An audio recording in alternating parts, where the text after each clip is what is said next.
وقال جل وعلا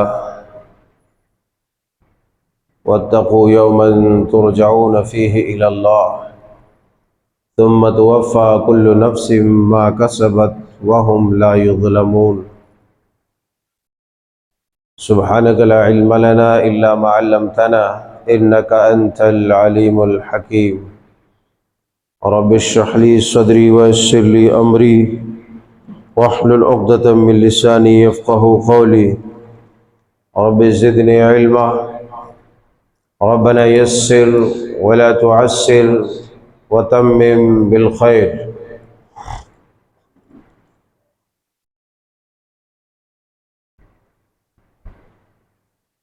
احباب گرامی، حاضرین جمعہ، اللہ وحدہ لا شریک ذوالجلال والاکرام کے فضل و کرم،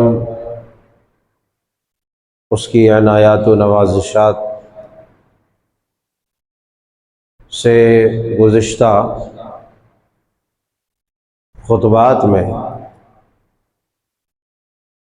قیامت کے بھیانک مناظر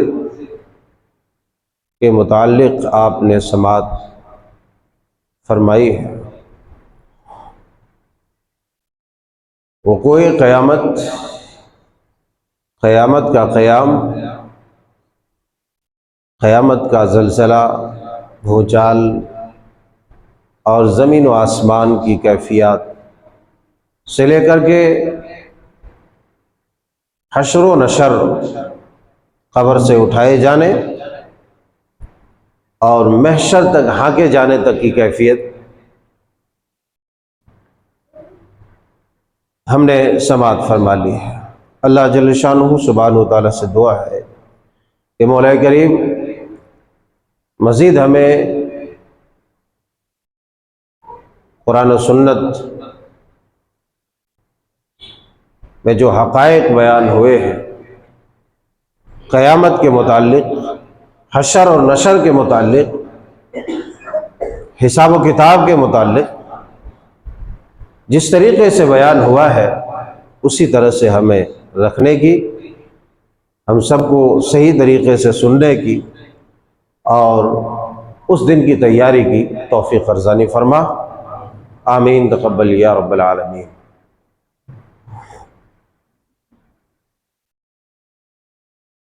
باتیں چلی تھی کہ میدان محشر سے اٹھائے جائیں گے انسان، قبر سے اٹھائے جائیں گے اور میدان محشر میں جمع کیے جائیں گے۔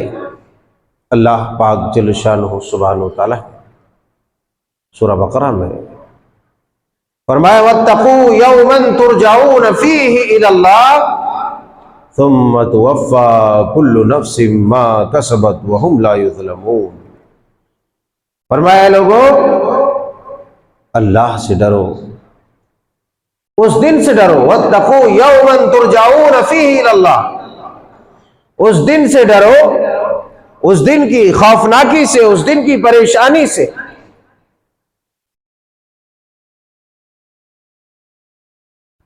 ترجعون الی اللہ، جس دن اللہ کی طرف تم اٹھائے جاؤ گے، اللہ کی طرف اٹھائے جاؤ گے۔ یوم یقوم الناس لرب العالمین۔ پھر آگے اللہ نے کیا فرمایا؟ ثم توفی، تم سب کو جو ہے موت دے دی جائے گی۔ ثم توفی کل نفس ما کسبت، موت دینے کے بعد جب اٹھائے جاؤ گے تو پھر وہم لا یظلمون، وہ تمہارے اوپر کسی بھی طرح سے کوئی ظلم نہیں کرے گا، کسی بھی طرح کا ظلم نہیں ہوگا۔ تو فرمایا کہ اس دن کی ہیبت ناکی سے ڈرو جس دن تم اٹھائے جاؤ گے۔ اب آپ نے سماعت فرمایا ہے گزشتہ خطبے میں احادیث صحیحہ کی روشنی میں کہ ایک انسان جب قبر سے اٹھایا جائے گا تو حشر تک چلنے کی اس کی کیا کیفیت ہوگی۔ اور پھر مزید آپ نے وہ صحیح مسلم شریف کتاب الجنہ کی جو حدیث مبارکہ میں نے حضرت مقداد ابن الاسود رضی اللہ تعالی عنہ کی رکھی تھی۔ مقداد ابن اسود کہتے ہیں کہ سمعت رسول اللہ صلی اللہ علیہ وسلم یقول تدنی الشمس یوم القیامت من الخلق حتی تکون کمقدار المیل۔ فرمایا کہ بروز محشر سورج بالکل 1 میل کے فاصلے پر ہو جائے گا۔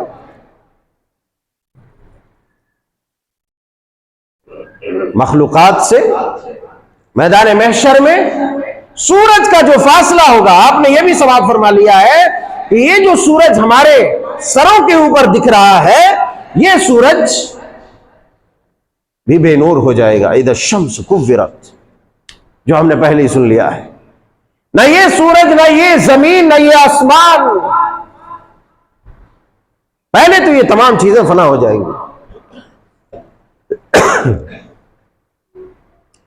پھر کوئی دوسرا سورج اللہ تبارک و تعالیٰ پیدا کرے گا، اور وہ سورج بالکل قریب ہوگا۔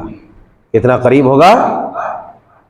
راوی بیان فرماتے ہیں قال سلیم بن عامر کہتے ہیں کہ فواللہ، اللہ کی قسم، لا ادری ما یعنی بالمیل، کہتے ہیں کہ اللہ کی قسم میں نہیں جانتا ہوں کہ اس میل سے کیا مسافت ہے، اس میل سے کیا مراد ہے، مجھے اس کا علم نہیں ہے۔ حضرت مقداد ابن اسود رضی اللہ تعالیٰ عنہ نے بیان فرمایا کہ 1 میل کے فاصلے پر رسول اللہ صلی اللہ علیہ وسلم کو میں نے فرماتے ہوئے سنا کہ 1 میل کے فاصلے پر بروز محشر سورج آ جائے گا، تو مجھے یہ نہیں معلوم ہو سکا کہ مسافت الارض، آیا وہ زمین کا جو کلومیٹر کے حساب سے جو 1 میل ہے تقریباً 1.5 کلومیٹر یا اس سے کچھ زیادہ، وہ میل مراد ہے، یا پھر او المیل الذی تکحل به العین، وہ میل مراد ہے، وہ سلائی کو بھی میل کہتے ہیں، جس سے سرما لگاتے ہیں آنکھوں میں، اسے بھی میل کہتے ہیں۔ راوی کہتے ہیں مجھے یہ نہیں معلوم ہو سکا کہ وہ میل سے مسافت والا میل دور مراد ہے، یا پھر وہ جو جس سلائی سے ہم سرما لگاتے ہیں وہ میل مراد ہے، ہمیں اس بات کا علم نہیں ہو سکا۔ پھر کہتے ہیں فَيَكُونُ النَّاسُ عَلَى قَدْرِ أَعْمَالِهِمْ فِي الْأَرْضِ فَمِنْهُمْ مَنْ يَكُونُ إِلَىٰ كَعْبَيْهِ وَمِنْهُمْ مَنْ يَكُونُ إِلَىٰ رُكْبَتَيْهِ وَمِنْهُمْ مَنْ يَكُونُ إِلَىٰ حِقْوَيْهِ وَمِنْهُمْ مَنْ يُلْجِمُهُ الْعَرْقُ وِالْجَانَ وَقَالَ وَأَشَارَ رسول اللہ صلی اللہ علیہ وسلم بِيَدِهِ إِلَىٰ فِيهِ۔ راوی بیان کرتے ہیں کہ رسول اللہ صلی اللہ علیہ وسلم نے ارشاد فرمایا، میں نے جو سنا آپ علیہ السلام بیان فرما رہے تھے کہ 1 میل کے فاصلے پر سورج ہو جائے گا، جیسا کہ میں نے کہا تھا کہ اگر وہ مسافت بھی 1.5 کلومیٹر بھی لے لیا جائے تب بھی اس کی گرمی اور تمازت برداشت کرنے کی کیفیت جو طاقت و سکت ہمارے اندر موجود نہیں ہے، جو ابھی لاکھوں اور کروڑوں میل اوپر سورج جہاں چمک رہا ہے اس کی تمازت و شدت حدت سے ہم مرے جا رہے ہیں، ہم یہ برداشت نہیں کر پا رہے ہیں، تو کل جب قیامت کا روز ہوگا، قیامت کے دن ہوگا، 1 میل کے فاصلے پر ہوگا، گویا کہ اگر کوئی آدمی چھونا چاہے تو چھو بھی لے، اس قدر فاصلے پر ہوگا تو اس کی گرمی اور شدت کا کیا عالم ہوگا۔ یہی وجہ ہے کہ سرور کونین علیہ السلام نے ارشاد فرمایا فَيَكُونُ النَّاسُ عَلَيْهِمْ فَيَكُونُ النَّاسُ عَلَى قَدْرِ أَعْمَالِهِمْ فِي الْعَرَقِ، کہ قیامت کے دن انسان اپنے اعمال کے حساب سے پسینے میں شرابور ہوگا، پسینے میں ڈوبا ہوا ہوگا۔ اللہ اللہ، آپ نے فرمایا فَمِنْهُمْ مَنْ يَكُونُ إِلَىٰ كَعْبَيْهِ، کوئی پسینے میں ٹخنوں تک ڈوبا ہوا ہوگا، ٹخنوں تک کسی کا پسینہ ہوگا۔ اللہ اللہ، مزید آپ نے فرمایا وَمِنْهُمْ مَنْ يَكُونُ إِلَىٰ رُكْبَتَيْهِ، کسی کا پسینہ جو ہے گھٹنے تک ہوگا۔ اللہ اکبر کبیرہ۔ وَمِنْهُمْ مَنْ يَكُونُ إِلَىٰ حِقْوَيْهِ، اور آپ نے مزید فرمایا کسی کا پسینہ اس کے پیٹ، اس کے کوکھ تک ہوگا، کمر تک اور پیٹ تک اور سینے تک۔ پھر مزید آپ علیہ الصلوۃ والسلام نے فرمایا وَمِنْهُمْ مَنْ يُلْجِمُهُ الْعَرَقُ إِلْجَامًا، پھر کسی کا یہ عالم ہوگا، کسی کا یہ عالم ہوگا، کسی کی یہ کیفیت ہوگی کہ پسینے میں وہ منہ تک ڈوبا ہوا ہوگا، یعنی پسینہ لگام لگا رہا ہوگا۔ مطلب یہ ہوا کہ پسینے میں اس قدر انسان شرابور ہوگا، پسینے میں اس قدر انسان ڈوبا ہوا ہوگا، اللہ اللہ کے منہ تک ڈوبا ہوا ہوگا، کوئی پورا ڈوبا ہوا ہوگا۔ غرض کے آپ علیہ الصلوۃ والسلام نے ارشاد فرمایا کہ اپنے اپنے اعمال کے حساب سے ہر کوئی پسینے میں غرق ہوگا، پسینے میں ڈوبا ہوا ہوگا۔ اللہ اکبر کبیرہ۔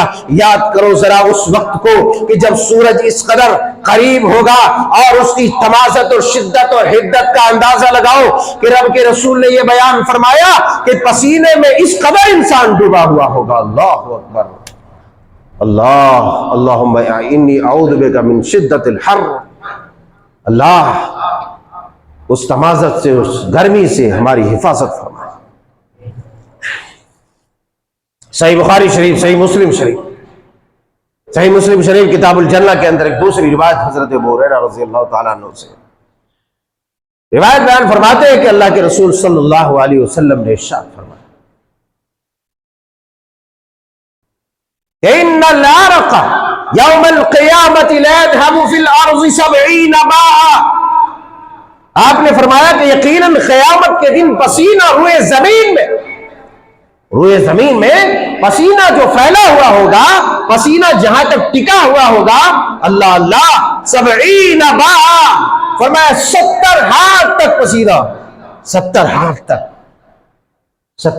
تک پسینہ پھیلا ہوا ہوگا۔ اور آپ تصور کیجئے آدمی پسینے میں کس قدر سمجھو کہ غوطہ لگا رہا ہوگا۔ پانی میں، زیادہ پانی میں نہانے والا آدمی اس بات کا اچھی طرح سے اندازہ کر سکتا ہے کہ آدمی کا بیلنس اگر پانی کھڑا ہے یہاں تک ٹھیک رہے گا، یہاں تک ٹھیک رہے گا، یہاں تک ٹھیک رہے گا، یہاں سے اوپر آتے ہی اس کا بیلنس ختم ہونے لگتا ہے۔ آپ ذرا تصور کریں کہ 70 باع کہہ کر کے آپ علیہ الصلوۃ والسلام نے فرمایا کہ قیامت کا دن جو پسینے کا زمین کے اوپر پھیلاؤ ہوگا وہ 70 گز 70 ہاتھ تک اس کا پھیلاؤ ہوگا۔ اور آپ نے یہ بھی سماعت فرمایا کہ انسان اپنے اپنے اعمال کے حساب سے پسینے میں شرابور ہوگا، پسینے میں غرق ہوگا، پسینے میں ڈوبا ہوا ہوگا۔ یہی وجہ ہے کہ محشر کی اس گھڑی میں انسان کی زبان مارے پیاس کے کتے کی طرف باہر نکلی ہوئی ہوگی، کتے کی طرف باہر نکلی ہوئی ہوگی۔ جس طریقے سے گرمی کے موسم میں خاص طور سے کتے کی زبان باہر ہوتی ہے اور کتا ہانپتا رہتا ہے، انسانوں کی بھی وہی کیفیت ہوگی محشر میں، یہی کیفیت ہوگی، زبان باہر ہوگی، پیاس سے تڑپ رہے ہوں گے۔ ظاہر سی بات ہے جب پسینے کا یہ عالم ہوگا، پسینے میں وہ ڈوب رہا ہوگا، تیر رہا ہوگا، ڈبکیاں لگا رہا ہوگا، تو پھر اس کی پیاس کی شدت کی کیا انتہا ہو سکتی ہے؟ ذرا تصور کیجیے آپ، اوپر سے سورج کی وہ تمازت، گھر میں اے سی میں، ایئر کنڈیشن میں بیٹھے بیٹھے ہمیں پیاس لگتی رہتی ہے، خوب پیاس لگی رہتی ہے، پانی پر پانی آدمی پیتے رہتا ہے، روزے کے مہینے میں اندر رہتے ہوئے بھی انسان تڑپتا رہتا ہے۔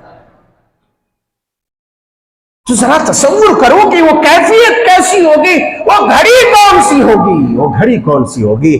اللہ اکبر۔ اس وقت پریشانی کی جو کیفیت کیا ہوگی، عالم کیا ہوگا انسان کا۔ یہ تو سورج کی کیفیت ہوگی، گرمی کی کیفیت ہوگی، اور یہی وجہ ہے کہ انسان اس محشر کی گھڑی میں، کہا تھا نا، شاعر نے کہا تھا کہ یقیناً آئے گا وہ دن کہ جب محشر بپا ہوگا، یقیناً آئے گا وہ دن کہ جب محشر بپا ہوگا، وہاں نہ باپ بیٹے کا نہ بیٹا باپ کا ہوگا۔ بیٹے بیٹے بیٹے بیٹے بیٹے بیٹے بیٹے نہ ہو تو بیوی کو طلاق دے دو، بیوی کو قتل کر دو، بیوی کو زہر دے دو، بیوی کو مار دو، بیوی کو تانے کا زہر دے دے کے مار دو۔ وہاں نہ باپ بیٹے کا نہ بیٹا باپ کا ہوگا۔ ایسی کیفیت ہوگی، ایسا سما ہوگا۔ اور یہ بات کلام مقدس میں رب تعالیٰ نے بڑے واضح انداز میں بیان فرمایا ہے کہ انسان کو سوچنے کا مقام ہے، غور کرنے کا مقام ہے کہ انسان صرف مال مال مال مال، دولت دولت، اولاد اولاد اولاد، ذریت ذریت، نسل نسل کرتے رہتا ہے، نسل نسل کرتے رہتا ہے، اسی میں اس کی فصل بھی کٹ جاتی ہے، ایسے تباہ و برباد بھی ہو جاتی ہے، اس کو پتہ ہی نہیں چلتا کہ فصل کب کٹی اور کب ختم ہوا، پوری زندگی ہوئی تباہ ہو جاتی ہے۔ وہی جو ایک بیٹے کے اشارے پر انسان ڈاکے ڈالتا تھا دوسروں کی جیب میں، بے ایمانی کرتا تھا، چوری کرتا تھا، تب بھی لا کے خوش کرنا ذریت کو، کسی کا حق مارنا وہ مارتا ہے، غصب کرنا وہ غصب کرتا ہے اولاد کے لیے، مگر یاد کرو وہ گھڑی کون سی ہوگی، وہ گھڑی کون سی ہوگی کہ جہاں نہ باپ بیٹے کا نہ بیٹا باپ کا ہوگا۔ اللہ اللہ اللہ فرماتے ہیں فَإِذَا جَاءَتِ الصَّاخَّةُ يَوْمَ يَفِرُّ الْمَرْءُ مِنْ أَخِيهِ وَأُمِّهِ وَصَاحِبَتِهِ وَبَنِيهِ لِكُلِّ امْرِئٍ مِّنْهُمْ يَوْمَئِذٍ شَأْنٌ يُغْنِيهِ، فرمایا جب وہ چیخ کان کو بہرے کر دینے والی چیخ، یعنی قیامت برپا ہو جائے گی، قیامت قائم ہو جائے گی، تو اس قیامت کے اس سما میں، قیامت کی اس گھڑی میں، قیامت کی اس محفل میں، محشر کے اس خوفناک اور ہیبت ناک گھڑی میں انسان کی کیفیت یہ ہوگی، انسان کی حالت یہ ہوگی کہ یوم یفر المرء من اخیہ و امہ، کہ اس دن انسان اپنی ماں سے بھاگے گا، اپنے باپ سے بھاگے گا، اپنے بیٹے اور اپنی بیوی سے بھاگے گا۔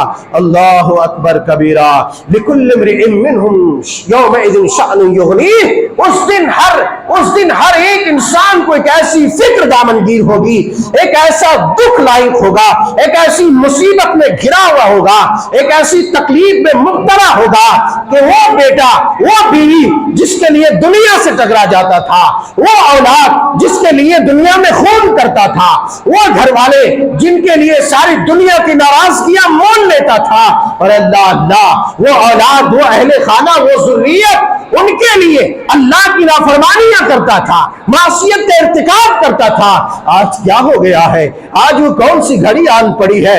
آج وہ کون سی دکھ کی گھڑی ہے؟ یوم یفر المرء من اخیہ وامہ وبنیہ وصاحبتہ واخیہ، اللہ اللہ اس دن ہر کسی سے بھاگے گا، ماں بیٹے سے، انسان اپنی بیوی سے، اپنے بچوں سے، اپنی اولاد سے، غرض یہ کہ اس کیفیت کو تاب نہ لا کر کے، اس شدت تکلیف کو تاب نہ لا کر کے، ہر ایک کو اپنی اپنی جان کی پڑی ہوگی، اس دن اپنی فکر دامنگیر ہوگی، کوئی کسی کی طرف متوجہ نہیں ہوگا، لیکن اللہ کا کرشمہ وہ ہوگا، اللہ کی قدرت وہ ہوگی، اللہ کی طاقت وہ ہوگی۔ اللہ فرماتے ہیں یبصرونہم یود المجرم يبصرونهم يود المجرم لا يفتدي من عذاب يومئذ ببنيه وصاحبته واخيه وفصيلته التي تؤويه ومن في الارض جميعا ثم ينجيه كلا انها لظى نزاعة للشوى تدعو من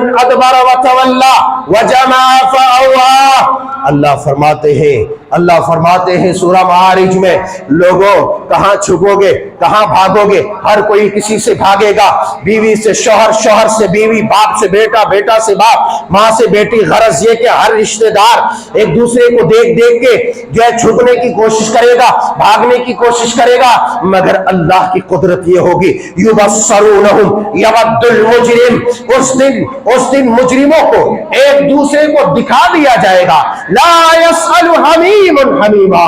اللہ فرماتے ہیں اس دن کوئی جگری دوست کسی دوست کی طرف نہیں دیکھے گا، جس دوست کے لیے یہ کہتا تھا کہ جہاں پسینہ گرے تیرا میں تو خون بہا دوں گا، لیکن وہی جگری دوست، وہی بیسٹ فرینڈ اسی کو دیکھ کر کے دبک جائے گا، اسی کو دیکھ کر کے بھاگ جائے گا، لیکن اللہ کہے گا کدھر بھاگ رہے ہو؟ یبصرونہم بعضهم، دیکھو دیکھو ایک دوسرے کو دیکھ لو، دیکھو یود المجرم، مگر اس وقت مجرم کیا چاہے گا، اس وقت کفار کیا چاہے گا، اس وقت فجار کیا چاہے گا، اس وقت فساق کیا چاہے گا، اس وقت بدکار عیار اور گنہگار انسان کیا چاہے گا۔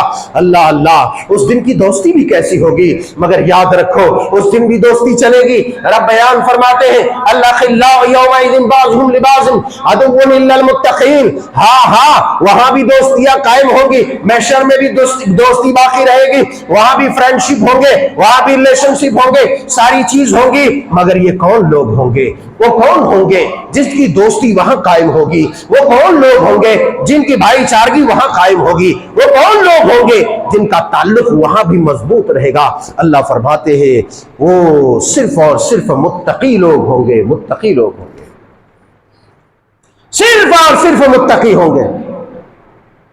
جس نے تقوی کے بنا پر دوستی کی تھی، مسلمان ہونے کے بنا پر دوستی کی تھی، ایمان کے بنا پر دوستی کی تھی، دین کے بنا پر دوستی کی تھی، اللہ کے لیے دوستی کی تھی، اللہ کی رضا کے لیے دوستی کی تھی، اس لیے اس آدمی کی دوستی قائم ہوگی، اس کے علاوہ تمام لوگوں کی رشتہ داری اور دوستی یاری سب جو ہے وہ پسینے میں بہہ جائے گی، سب ختم۔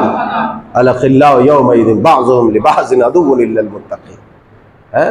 یہاں کچھ بھی کر لو، کچھ بھی، اپنے مفاد کے لیے دوستیاں ہم بناتے ہیں، ذاتی فائدے کے لیے دوستیاں بناتے ہیں، مفاد ختم، دوستی بھی نیلام، ضرورت ختم، چاپلوسی ختم، ضرورت ختم، رشتہ ختم، ضرورت ختم، میٹھی باتیں ختم، فوراً تیور بدل جائے۔ اللہ نے کہا ایسے بدقماشوں کی دوستی وہاں نہیں چلے گی، یہ یہیں تک محدود ہے، مرو گے مٹی ڈال کے آئیں گے، بس ختم قصہ۔ اگر وہاں بھی دوستی قائم رکھنی ہے تو اللہ والوں کی دوستی کرو، اللہ والوں سے دوستی کرو، نیک لوگوں سے کرو۔ نیک لوگوں کی دوستیاں بڑی مفید ہوتی ہے، خدا کی قسم، دنیا میں بھی آخرت میں بھی۔ نیک لوگوں کے مشورے بہت فائدے مند اور سود مند ہوتے ہیں، وہ تمہیں کبھی ڈبانا نہیں چاہیں گے، کیوں؟ اس کی نگاہ میں اللہ کی رضا ہے، اس کی نگاہ میں اپنی آخرت کو سنوارنا ہے، اس کی نظر میں اس کی آخرت ہے، حصول جنت ہے، اس لیے تمہیں کبھی دھوکہ نہیں دے گا۔ اور یہ لٹیرے، یہ دنیا پرست، بے ایمان، چور، خبیث، لعین، مردود، یہ بس فرضی دوستی کر کے ان سے دوستی رکھو، ضرورت ختم، دوستی ختم۔ باہر سورت فرمایا لا يسأل حمیم حمیما یبصرونہم یود المجرم، کوئی جگری دوست کسی جگری دوست کو کوئی سوال نہیں کرے گا، یہ نہیں کہے گا بڑے بھائی بہت ہوٹلوں میں توڑا کرتے تھے جا کے، مندی ہے، یہ ہے، وہ ہے، ذرا مہربانی کیجئے نا ہمارے طرح، وہیں سے دم دبائے گا اور نکل جائے گا، کہ یہاں کوئی مہربانی نہیں ہے، یہاں صرف قربانی ہے، اب تو خود کو نیلام کرنا ہے۔ جب یہ کیفیت ہوگی تو اللہ فرماتے یود المجرم لو یفتدی من عذاب یومئذ ببنی، مجرم کی یہ کیفیت ہوگی، بدکار اور بدخماش، کافر، فاسق و فاجر کی یہ کیفیت ہوگی، وہ یہ چاہے گا، کیا چاہے گا، یود المجرم لو یفتدی، کہ اگر جرمانے میں، فدیے میں، تاوان میں اس کا قبول کر لیا جائے، لو یفتدی من عذاب یومئذ ببنی، مجرم چاہے گا کہ اگر اس دن کی شدت، عدت، تکلیف، دکھ، درد، عذاب سے اسے نجات دے دیا جائے، اسے بچا لیا جائے، اسے چھٹکارا مل جائے، تو کیا چاہے گا؟ ببنی، وہ اپنے بیٹے کو قربان کرنا چاہے گا، وہ اپنے بیٹے کو قربان کرنا چاہے گا، اپنے بیٹے کو۔ جہاں اپنی جان کی بات آ جاتی ہے نا، اپنی جان کی، بہت کہتے ہیں یہاں میں تو تمہارے لیے جان بھی دے دوں گا، یہ سب بکواس باتیں ہیں۔ اللہ والا، صرف جان وہی دے سکتا ہے جو اپنی جان کی پرواہ نہیں کرتا، اور جان کی پرواہ نہ کرنے والے صرف اور صرف اللہ کے مجاہدین بندے، اللہ کے مجاہدین بندے، وہی لوگ جان دے سکتے تھے، اور دیا بھی۔ دیا بھی بہرحال وہ تاریخی بحث میں جانا نہیں چاہتا. فرمایا کہ اس دن ایک مجرم یہ چاہے گا کہ اس دن کے عذاب سے اگر اسے نجات مل جائے، چھٹکارا مل جائے، تو وہ اس فراق میں، اس کوشش میں رہے گا کہ یود المجرم لا یفتدی من عذاب یومئذ ببنیہ وصاحبتہ واخیہ وفصیلتہ التی تؤویہ. وہ اپنے بیٹے کو، اپنے بھائی کو، اپنی بیوی کو، سب آ گیا نا، پورا گھرانہ والا آ گیا، پورا گھرانہ والا آ گیا. سب کو کیا کرنا چاہے گا، اور یہیں تک وہ نہیں رہے گا، وہ یہ بھی ایڑی چوٹی کی کوشش میں رہے گا کہ اگر اس دن کے عذاب سے مجھے نجات مل جائے، آج کی تکلیف سے میں بچ جاؤں، کیونکہ اسے تو اس وقت یقین ہو چکا ہوگا کہ اب کی یہ تکلیف جو ہے کوئی مولویوں کے قصے جو تھے، جو ممبر سے اتر گئے، اسٹیج سے اتر گئے اور ختم، وہ بات نہیں ہے. یہ تو اب دائمی ہے، یہ مستقل ہے، یہ ہمیشہ رہنے والی تکلیف ہے. تو وہ کیا چاہے گا؟ وہ چاہے گا کہ اپنے بیٹے کو، اپنی بیوی کو، اپنے بھائی کو، وَفَصِيلَتِهِ الَّتِي تُؤْوِيهِ، اپنے کنبے قبیلے والے کو، وَمَنْ فِي الْأَرْضِ ثُمَّ يُنْجِيهِ، وہ اپنے کنبے قبیلے والے کو جسے وہ پناہ دیتا تھا، بچاتا تھا. میں نے کہا نہیں، ایک چھوٹی سی تکلیف کے لیے کیا لنگی، کیا کرتا، کیا دھوتی سمیٹ کر کے میدان میں اتر جاتا تھا. ارے کون ہے گستاخ جس نے زبان درازی کی ہے، ہاتھ اٹھانے کی جسارت کی ہے؟ وہی آدمی یہ چاہے گا کہ آج نہ بیٹی، نہ بیٹا، نہ بیوی، نہ بھائی، نہ کوئی، سب جائے جہنم میں اکیلا بچ جاؤں. سب جائے جہنم میں اکیلا بچ جاؤں. یہاں تک کہ پورے قبیلے، پورے اپنے خاندان والے کو سمیٹنے کی کوشش کرے گا کہ ان بدبختوں کو بھی سمیٹ کے جہنم میں پھینک دیا جائے اور میں اکیلے بچ جاؤں، میں اکیلے بچ جاؤں. پھر وہ اس کوشش میں رہے گا کہ بس اب پوری روئے زمین اگر اللہ قبول کر لے، اللہ قبول کر لے. اور لگ رہا کہ وہ وقت کا وہی پورا جو ہے سکندر اعظم اور ذوالقرنین ہے کہ پوری زمین پر اس کی حکومت ہو کہ آج پوری زمین پیش کرنے والا ہے. اس کوشش میں رہے گا کہ پوری روئے زمین جرمانے میں، تاوان میں پیش کر دے کہ اے پروردگار عالم، یہ سب کے سب تو ہی لے لے اور مجھے یہ عذاب سے بچا لے. وَمَنْ فِي الْأَرْضِ جَمِيعًا ثُمَّ يُنْجِيهِ. ادھر سے آواز آئے گی، کلا،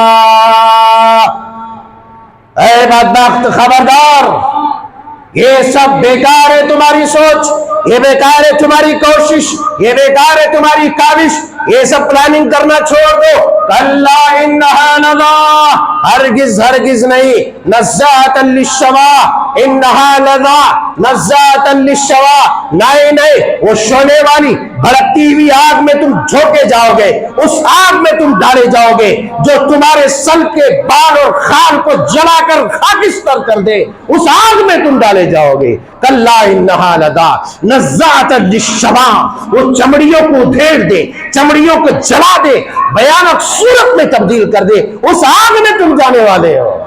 یہ سب بکواس پلاننگ بس چھوڑ دو، ہٹاؤ وہ سب. یہ آڑے دماغ اب یہاں نہیں چلنے والا ہے تمہارا، وہ ادھر رکھ لے اپنے پاس. نزاعۃ للشویٰ، یہ لفظ دیکھ رہے ہو کتنا خوبصورت ہے. اس لفظ میں ایک طرح کی جو ہے خوفناکی چھپی ہوئی ہے.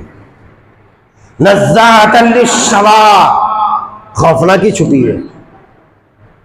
اب تصور کرو کہ کس خوفناکی سے اللہ اس آدمی، اس مجرم کی درگت بنائے گا. نزاعۃ للشویٰ. پھر یہی نہیں چھوڑا، تدعو من ادبر وتولی، کہا کہ ہر اس شخص کو پکارے گی وہ آگ، ہر اس شخص کو پکارے گی آگ جو اللہ رسول کی باتیں سن کر کے ادھر سنتا تو منہ ایٹھ کر ادھر چلا جاتا، اور ادھر سامنے سے آتا تو دم دبا کے ادھر سے بھاگ جاتا، پیٹ پھیر لیتا تھا. تدعو من ادبر وتولی، ہر اس شخص کو وہ آگ پکارے گے، بدبخت ادھر کہا، چل ادھر آ. ہر اس شخص کو جو اللہ رسول کا پیغام سن کر منہ موڑتا تھا، پیٹ پھیرتا تھا. وجمع فاوعى، اور ہر اس شخص کو جس نے مال تو کمایا دنیا میں مگر سیدھ کر رکھا، بینک بیلنس بنا کر کے رکھا۔ ذرا تصور کرو، ایک بات میں یہاں پر نوٹس کرانا چاہتا ہوں، ایک تو ہے کہ آدمی خود کمائے، خون پسینہ ایک کر کے بینک بیلنس بنائے، وَجَمَعَ فَأَوْعَى، تاکہ گن گن کر کے رکھے۔ ایک آدمی خود کمایا ہے خون پسینہ ایک کر کے، مگر اس میں زکوٰۃ نہیں دیا، صدقہ نہیں کیا، خیرات نہیں کیا۔ ایسے تمام بدبختوں کو آگ بہت مزے سے پکارے گی، ادھر آ بدبخت، ادھر کہاں جا رہا ہے، ادھر آ، اسے کھینچ کھینچ کر جو ہے لایا جائے۔ اب ایک جو خون پسینہ ایک کر کے کماتا ہے مگر اس میں ذوی الحقوق کو حق نہیں دیتا، صاحب حق کو حق نہیں دیتا، خیرات نہیں، صدقہ نہیں، زکوٰۃ نہیں کرتا، ایسے آدمی جب ایسی گرفت میں ہوگا تو ذرا تصور کرو، جو اپنے خرافاتی دماغ اور عقل سے کسی کا مال نوچ لیتا ہو، کسی کے مال پر ناجائز قبضہ کرتا ہو، کسی کا مال ناجائز طریقے سے لے لیتا ہو، حاصل کرتا ہو، کھاتا ہو، جماتا ہو، اس آدمی کی کیا کیفیت ہوگی؟ ذرا تصور کیجئے، ذرا تصور کیجئے، ذرا تصور کیجئے کہ اس آدمی کے لیے کون سا عذاب اللہ تبارک و تعالیٰ نے تیار کیا ہوا ہوگا۔ بہرحال تو یہ تو میدان محشر کی کیفیت ہوگی۔ میدان محشر کی اس کیفیت میں، اس شدید کرب و الم کے وقت، آخر کون وہ لوگ ہیں جو محفوظ رہیں گے؟ یہ بھی تو ہوگا آیا کہ سارے لوگ تو وہ نہیں ہوں گے کہ جو پسینوں میں ڈبکیاں لگا رہے ہوں گے، سارے لوگ تو وہ نہیں ہوں گے جو ایک دوسرے کو دیکھ کر کے بھاگیں گے، سارے لوگ تو وہ نہیں ہوں گے جو ایک دوسرے سے چھپتے پھریں گے، یا سارے لوگ ایسے تو نہیں ہوں گے جنہیں جہنم میں پھینک دیا جائے۔ ایسا نہیں ہوگا، ایسے بھی لوگ ہوں گے جو اس دن کے اس خوفناکی کے عالم میں بھی وہ تر و تازہ اور خوش و خرم ہوں گے۔ تو انشاءاللہ آئندہ خطبے میں وہ کون لوگ ہوں گے جو اس شدید خوفناکی اور تکلیف کے وقت اس تکلیف سے بالکل پرے اور الگ تھلگ رہیں گے۔ حدیث رسول صلی اللہ علیہ وسلم نے کن لوگوں کا تذکرہ کیا ہے، انشاءاللہ آئندہ خطبات میں اور مزید میدان محشر کے حالات، حساب و کتاب، شفاعت وغیرہ جو ہے رفتہ رفتہ آئیں گے۔ اللہ جل شانہ سبحانہ و تعالیٰ سے دعا ہے، اے مولا کریم، ہم تیرے در کے مجرم ہیں، گنہگار ہیں پروردگار، سراپا سر سے لے کر کے پیر تک ہم تیری نافرمانیوں میں ڈوبے ہوئے ہیں، گناہ کی خباثتیں آلودگیاں ہیں پروردگار، ذرہ ذرہ ہم نے آلودہ کر دیا ہے۔ اے اللہ تو اپنی خاص رحمت سے اس دن ہمیں ان لوگوں میں شمار فرمانا جو لوگ میدان محشر کی تکلیفوں سے محفوظ رہیں۔ اے اللہ ہمیں نیک اعمال کی توفیق عطا فرما۔ اے اللہ ہمیں سوجھ بوجھ عقل جو تو نے دی ہے اسے صحیح جگہ پر صرف کرنے اور لگانے کی توفیق عطا فرما۔ آمین تقبل یا رب العالمین۔ یا مصرف القلوب صرف قلوبنا علی طاعتک، ربنا تقبل منا انک انت